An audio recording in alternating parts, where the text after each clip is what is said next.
I've been thinking a lot about anniversaries recently. Today's June 6th, which means that today is the 74th anniversary of D-Day, a really important day in our history.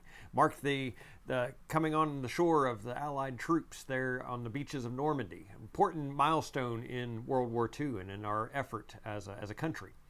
Today also would have been my grandparents' 76th wedding anniversary.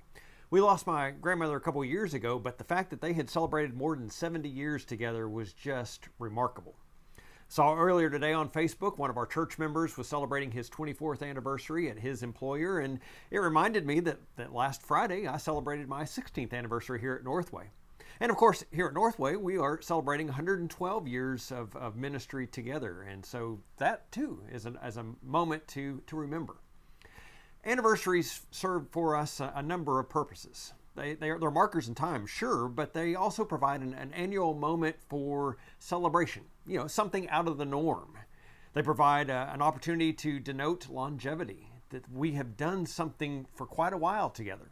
Whether you're newlyweds just celebrating a first anniversary or a couple who's been together a long time and just celebrating one more trip around the sun, it's important to mark that longevity. Anniversaries also serve as a moment to spark memories of shared experiences. And of course, they also can serve as a way of propelling one forward. Our friends in recovery ministries talk about the number of days or years that they've been sober or clean or free from their particular addiction or struggle. And what that does is remind them and encourage them to continue going forward, to make it one more day or one more week or one more year free from that struggle. This Sunday, well, it's the third Sunday after Pentecost, but it's also an anniversary. Because every time we gather for worship on Sunday, it's a little anniversary of Easter.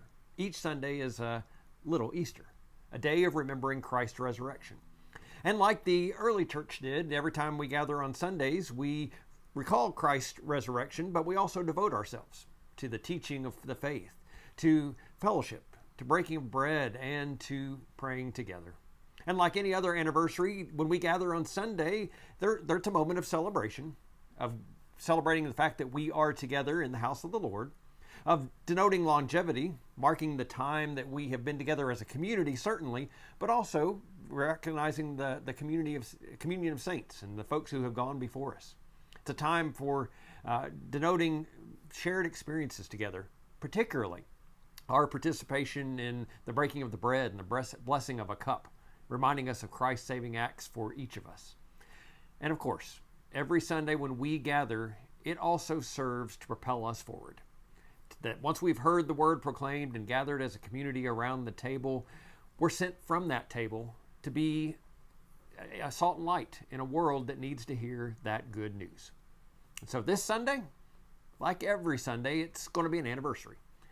So I hope that you'll come, and as we gather around the table, as we share some stories together, as we celebrate God's continual goodness to us, and as we are re-energized to be Christ's representatives in the world. So come, let's celebrate an anniversary.